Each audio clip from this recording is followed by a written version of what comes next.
Président, Madame la Ministre, Madame, Monsieur les rapporteurs, Madame la Présidente de Commission, mes chers collègues. 37% de plus à La Réunion, 40 en Martinique et jusqu'à 42 en Guadeloupe. Ce sont les écarts de prix constatés sur les produits alimentaires entre l'Hexagone et les départements ultramarins. C'est considérable, d'autant qu'il concerne des produits du quotidien comme les yaourts, le riz, les tomates, enfin tout ce qui fait la vie quotidienne. Ces écarts ne se limitent pas à l'alimentation, mais concernent aussi les services. Ces écarts de prix sont d'autant plus ressentis sur le pouvoir d'achat des habitants des DROM, qui représentent 3% de la population française et 24% des habitants en situation de grande pauvreté. Il est bien évident que la situation d'insularité, parfois de double insularité de ces territoires, l'étroitesse des marchés, l'impossibilité de tout produire localement, les situations d'oligopole et l'éloignement géographique de l'Hexagone renforcent les écarts de prix. Pour autant, si l'on ne peut supprimer de tels écarts, il est possible de les réduire. Le texte dont nous débattons aujourd'hui n'est pas le premier sur le sujet. Nous en avons déjà voté en 2009 avec la loi pour le développement économique des Outre-mer, en 2012 avec la loi dite Lurel, ou encore en 2017 avec celle sur l'égalité réelle outre-mer. Ces lois ont porté différentes mesures visant à rendre plus accessibles les produits de première nécessité, à renforcer la concurrence dans ces territoires ou encore à dynamiser l'économie locale. Bien que certaines de ces mesures furent efficaces, elles ont produit des résultats insuffisants puisque les écarts de prix continuent de s'aggraver. Cette problématique des prix a toujours fait partie de nos travaux. Rien que cette année, nous avons voté une loi sur l'encadrement des loyers et un texte sur la vie chère en Outre-mer. La délégation aux Outre-mer du Sénat a produit au printemps un rapport très complet sur le sujet, en abordant la question de la vie chère dans les Outre-mer dans sa transversalité.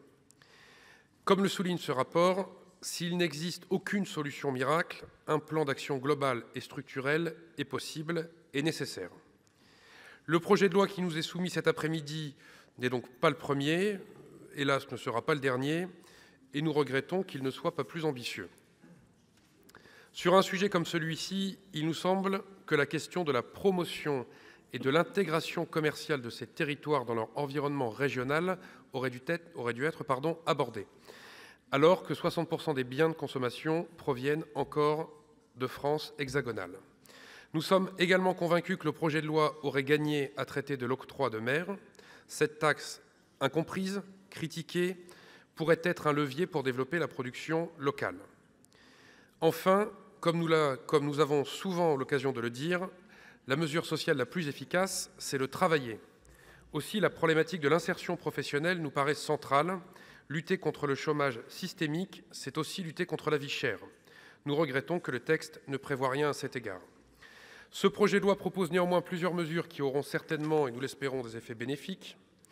Par exemple, le bouclier, qui permet de garantir un meilleur rapport qualité-prix pour une liste de produits de grande consommation, et il sera étendu aux services.